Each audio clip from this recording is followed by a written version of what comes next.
We're following some breaking news from overnight. A massive fire sends an apartment building up in flames. Now, 2 firefighters and 1 resident did have to be taken to the hospital for treatment. All of this happening on the 5600 block of Lyndale Avenue South in Minneapolis. Pauline Lee has been there live this morning with the very latest and what people who live there have been telling you, Pauline. It's been a tough morning for a lot of residents. In fact, 50 residents we know at least are displaced after this morning's fires. As for the 2 firefighters and that 1 resident who had to be taken to the hospital for treatment, they should be okay. That is the good news here. But as I step out of the way here, you can see this is just what's left of a fire this morning that broke out before midnight. You see the crews here boarding up most of the windows, but you see much of the roof now on the ground in front of this building here. Now, I know it's dark, but take a look at the back of this building here. That is another apartment complex, a 3-story apartment complex. The side that's closest to the street here, you see much of that siding is charred. The windows are gone. That roof also collapsing as well this morning. You can see it's a very quiet morning here. There are no fire crews left. They just left within the last half an hour or so. But so many residents watched helplessly for hours this morning as fire crews just kept calling for more backup. Let's take you back to the scene here.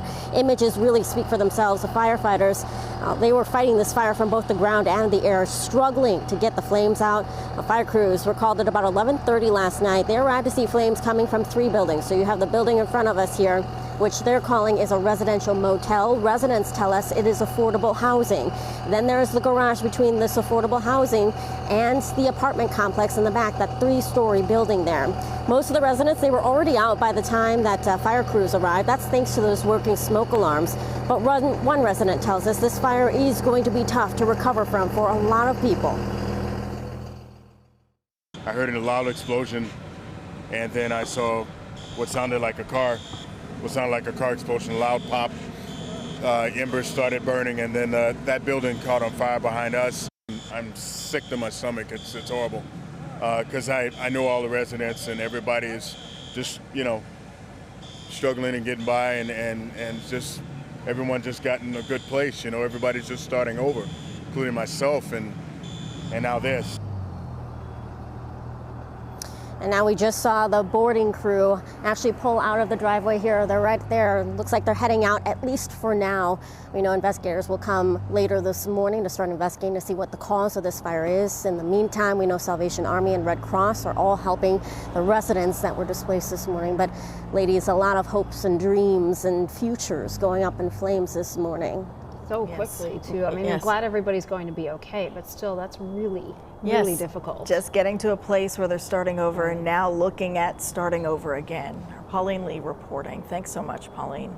Let's go ahead and get to next weather meteorologist Joseph Dames, who's been keeping a close eye on Hurricane Milton for us. Yeah, Hurricane Milton cut across the state last night. We know that it made landfall right around Sarasota and the Tampa Bay yesterday, bringing in, again, heavy rain, storm surge, severe weather now on the east side of Florida. It's been a very, very busy night. Still going to see massive storm surge on the east side. Now, I will say all of the warnings, like the hurricane warning, the tropical storm warning, storm surge warnings on the western side of the state has now been discontinued, though they will be clearing out damage for most of the day today. Now, where is the hurricane going to go? Well, it's not going to shoot up to the north. Now, there will be some impacts there for areas like Georgia along the coast.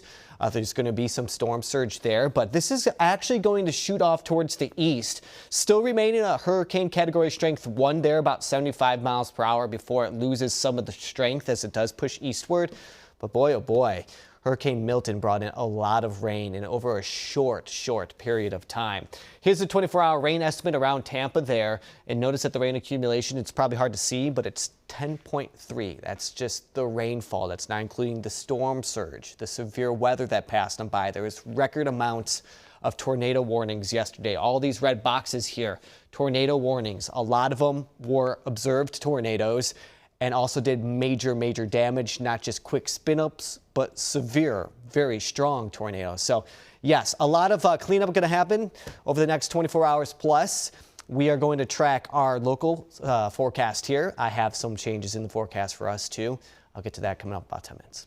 All right, Joseph, here's a live look in Fort Myers right now. This is over in Florida. Those who did not evacuate for Hurricane Milton have been advised to hunker down. This is the still dangerous storm moves around the state.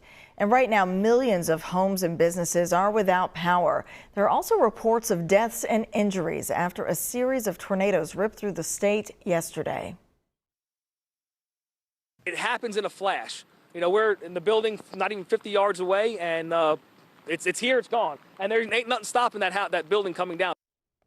Yesterday, President Joe Biden said the federal government has millions of meals, water, and thousands of personnel on the ground for response. The National Weather Service did warn Florida residents to be prepared to be without power for at least several days. A former Minnesotan is reeling from losing his business in Hurricane Helene. So more than a decade ago, at just 21 years old, Dan Junkie co-founded Junkyard Brewing up in Moorhead. He did this alongside his brother there, Aaron.